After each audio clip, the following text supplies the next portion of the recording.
Pois bem, pessoal, falamos do erro, falamos do dolo, né, que são formas de vício de consentimento que pode levar, que são defeitos dos negócios jurídicos que podem levar à sua anulação, né? Então tá ligado à manifestação da vontade da pessoa que está comprometida, né, por uma ignorância ou por ter sido enganado por um terceiro, né, passado para trás.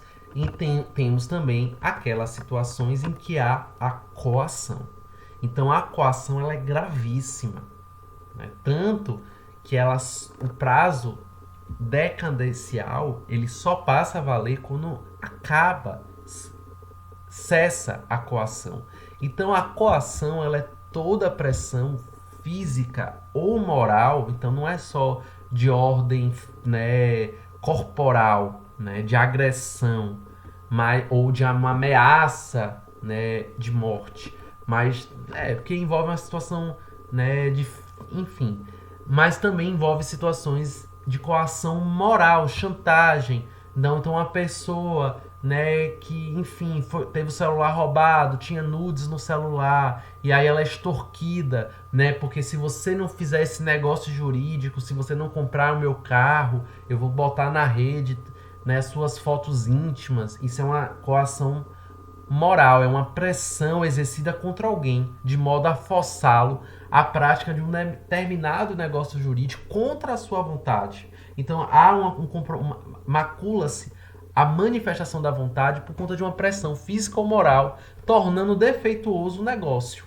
Então, quais são os requisitos? O que é que se demanda? O que é que se exige, né, para haver essa coação? A gravidade, né? Então tem que ser algo grave, a ameaça de um dano sério a ser imposto à vítima ou a terceiro, a quem se vincule afetivamente. Então, não basta, aliás, além da coação dizer respeito diretamente àquela pessoa, pode-se também se dizer respeito ao seu parente, a seu pai, a sua mãe, a seu filho, mas não apenas. Pode ser um amigo.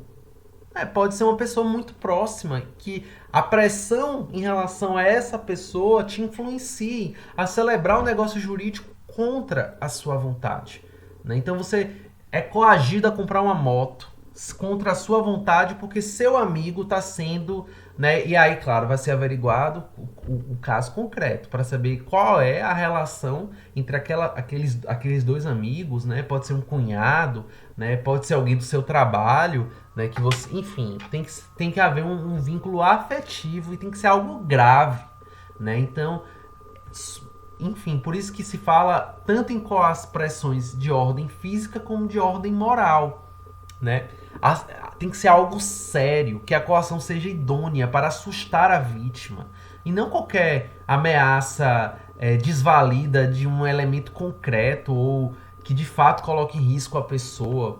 Que haja uma iminência, né, e uma atualidade, né, na gravidade. Não de uma situação que remeta a algo que vai acontecer daqui a 20 anos, né, daqui a 30 anos. Tem que ser algo que tenha que vá acontecer de forma imediata, imanente, né? Que haja uma iminência, e que haja um nexo de casualidade entre aquilo que foi coagido e a prática do negócio jurídico.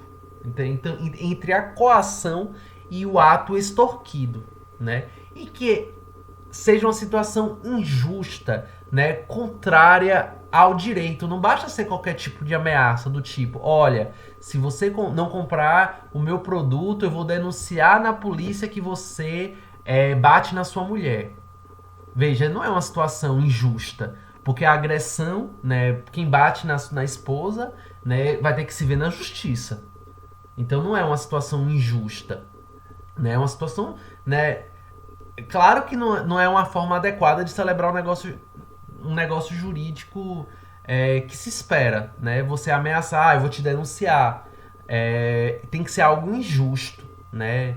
Tem que ser algo que realmente seja contrária, né, à lei. Como é o caso, né, que tem acontecido muito, né, com fotos íntimas. Então, se a pessoa tirou fotos íntimas e essas fotos vazaram, não é dar conta de ninguém. Isso não dá direito a ninguém ameaçar, né, extorquir essa pessoa porque vazou uma foto, ninguém sabe qual foi o contexto, e independente do contexto, não é da conta de ninguém.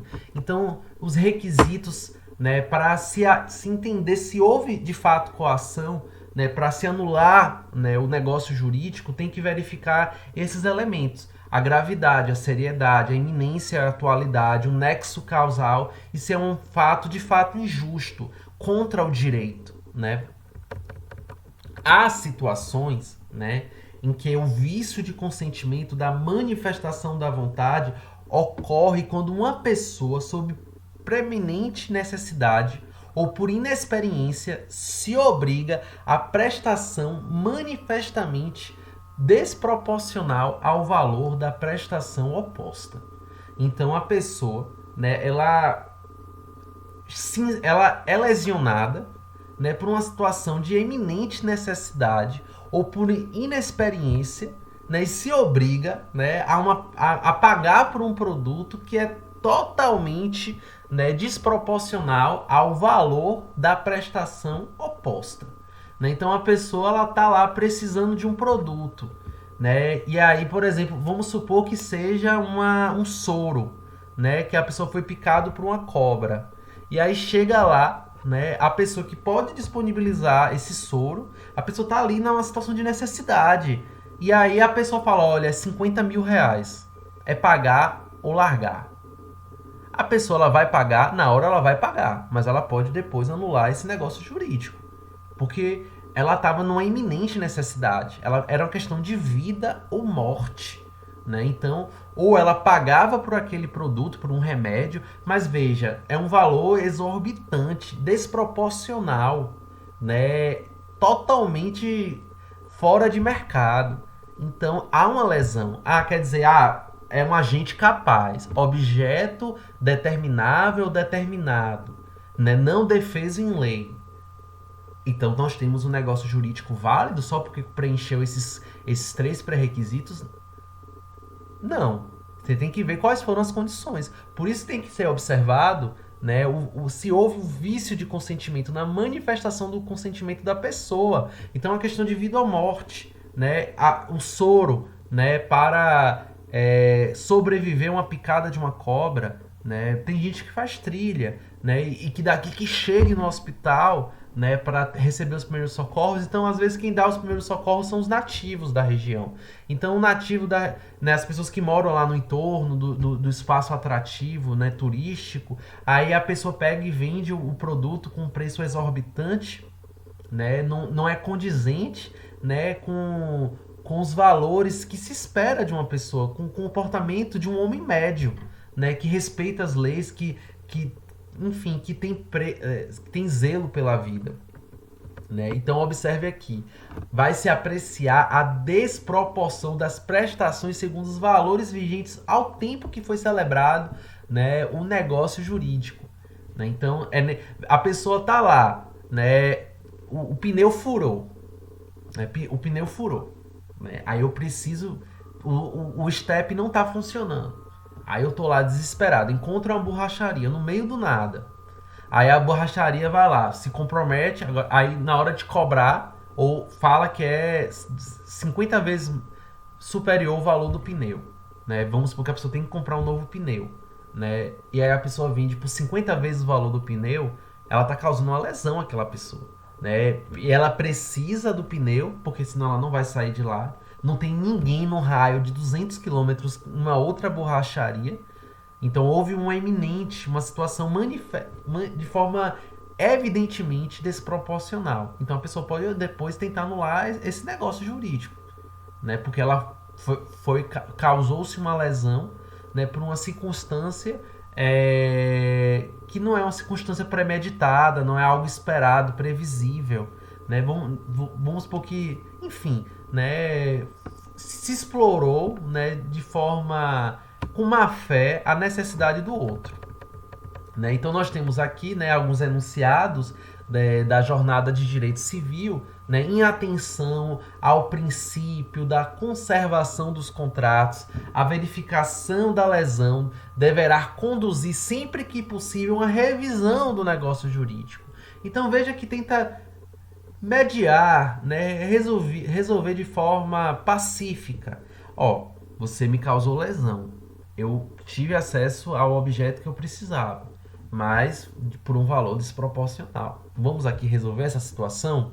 É tipo isso que esse enunciado da jornada de direito civil, né, tenta promover. Não é a anulação, lá não é a primeira opção. A primeira opção é reparar o dano, né, reparar a lesão. Se a pessoa se comprometer a devolver o dinheiro, pronto. Ou a parte do valor, cobrar o valor de mercado, não temos mais o que falar, né, enfim, lesão, né? O negócio jurídico foi alcançado, então a pessoa devolveu o valor exorbitante, cobrou o valor de mercado, fim de história, né? A anulação do negócio jurídico, gente, ela tem que ser a última opção e não a primeira opção. Pelo menos esse é o entendimento, né, que tem sido adotado na doutrina, na jurisprudência. Outra situação, né, que envolve o vício na manifestação da vontade, na celebração do negócio jurídico, e a pessoa ela acaba comprometendo ali o objetivo, né, do negócio jurídico, é quando se ocorre um estado de perigo. Então, o que configura o estado de perigo? Né? Configura-se o estado de perigo quando alguém, premido da necessidade de se salvar, ou uma pessoa de sua família de grave dano conhecido pela outra parte, assume uma obrigação excessivamente onerosa. Né? Então é uma situação que tem um estado de perigo. Né? Então nesse estado de perigo a pessoa ela precisa, né, daquele objeto. Né? Na verdade, o exemplo que eu dei do soro se encaixa aqui, no estado de perigo. Acaba que é uma lesão que está dentro do estado de perigo. Né? Mas, preponderantemente falando, né, no caso do soro, porque é uma situação de necessidade, né, envolve aqui, né, de toda forma, um vício de consentimento. Né? Há uma fungibilidade, pessoal, nas expressões também. Né? Claro que há uma didática, né, de divisão, mas às vezes uma situação de lesão pode ser ao mesmo tempo uma situação de estado de perigo. Então trata-se, né, não só de uma pessoa pertencente à família, mas uma pessoa que haja uma relação com o declarante também, né, que tem uma relação afetiva, não só alguém pertencente à família. Então, para caracterizar, né, esse estado de perigo, então, de forma objetiva, tem um elemento objetivo e subjetivo. Então, a obrigação exageradamente onerosa, grave ameaça, dano atual ou imanente. Então, são os elementos objetivos. Não basta ser uma especulação, né, de uma grave ameaça. Tem que ser uma ameaça real. Né? Uma situação... Né, por exemplo, o estado de perigo quando envolve um sequestro. Né? Existe ali uma situação de necessidade, enfim, né? Uma situação subjetiva também, que está na esfera pessoal da pessoa. A pessoa está em estado de inferioridade, então ela está lá numa situação desproporcional, está abaixo da outra. Então, ou ela assume aquilo, ou a pessoa vai morrer, ou a pessoa vai perder alguma coisa muito importante. Né? Então, o estado de perigo, né, ela envolve essas duas situações. Existe uma situação objetivamente falando que causa dano atual ou imanente, uma grave ameaça, né, uma obrigação exageradamente onerosa, né, ou, né, quando a pessoa está numa situação de inferioridade, ela está ali, ela não tem outra opção, né, só tem aquela outra pessoa. E por fim, pessoal, né, eu falei dos exemplos de vício de consentimento que está ligado à esfera interna, né, da pessoa, né, a manifestação da vontade.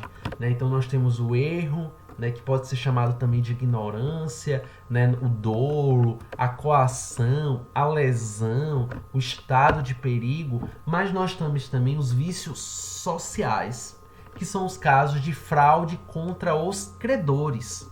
Então, quando o negócio jurídico que está sendo celebrado está causando fraude, aliás, causando prejuízos a outros credores.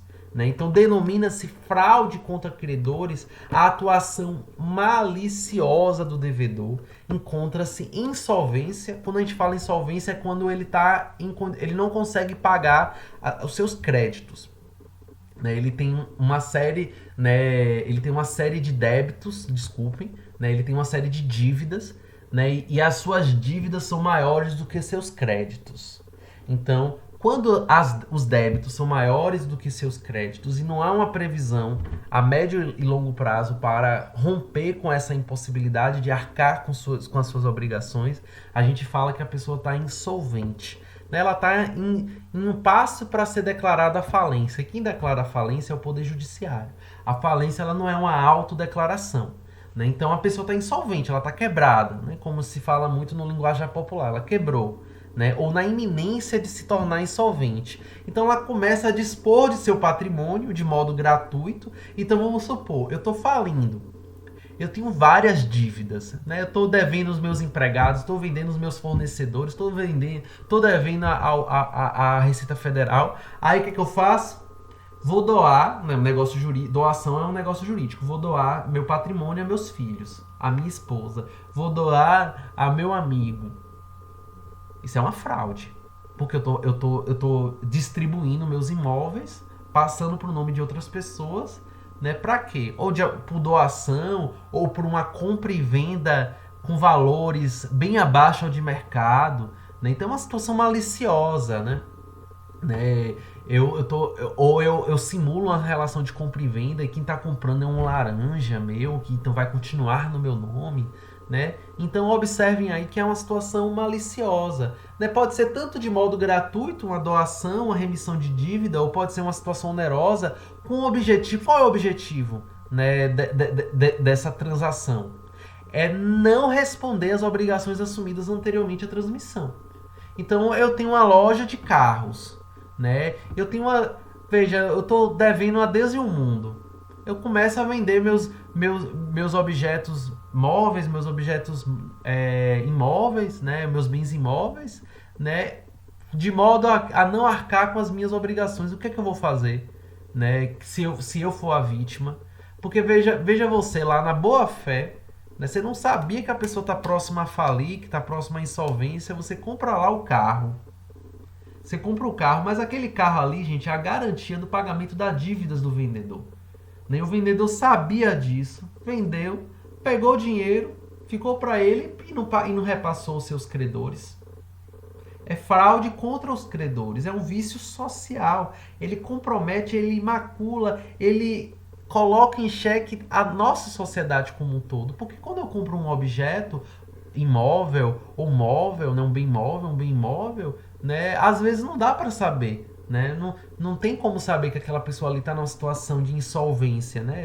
De não conseguir arcar com as suas obrigações. Então, infelizmente, né, isso acontece. E aí um terceiro interessado, né? Eu tô lá com o carro e o carro tá cheio de dívida. Isso aconteceu com uma amiga minha, pessoal.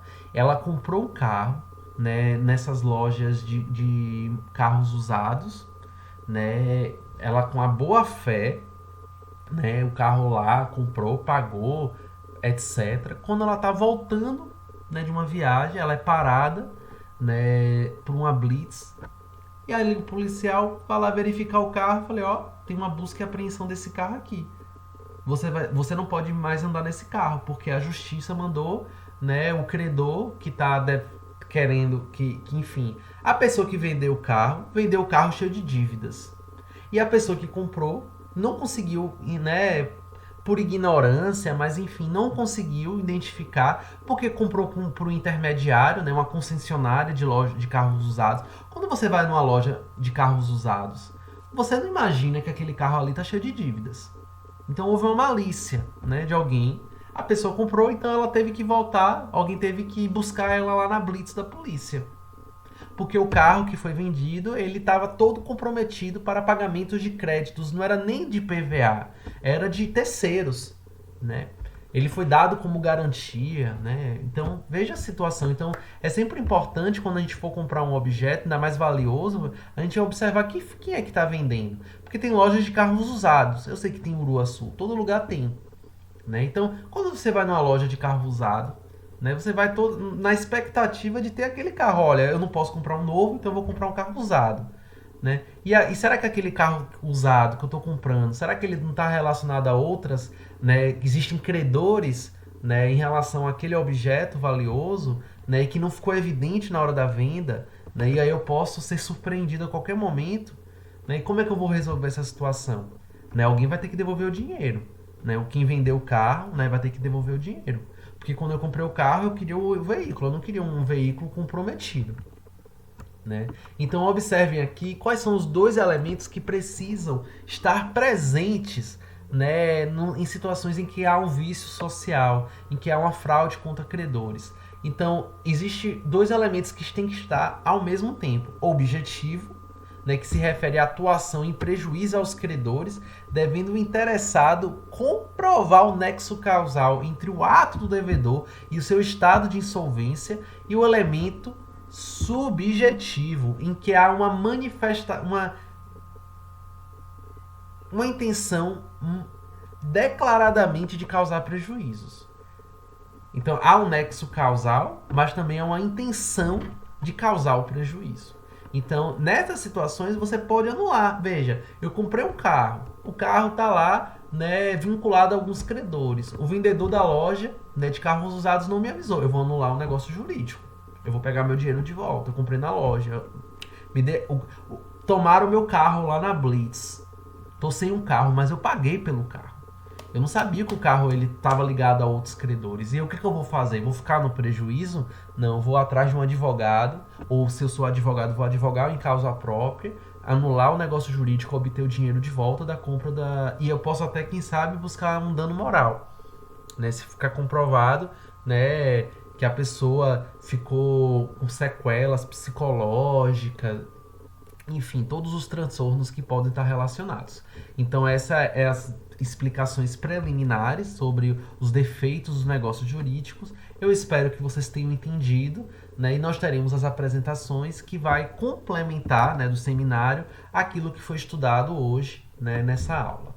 Então, um bom estudo, né, boa leitura. Essa aula aqui ela não é suficiente, vocês precisam ler o código, vocês precisam ler os livros de direito civil para complementar, né, os conhecimentos que são aqui compartilhados. Então, até mais.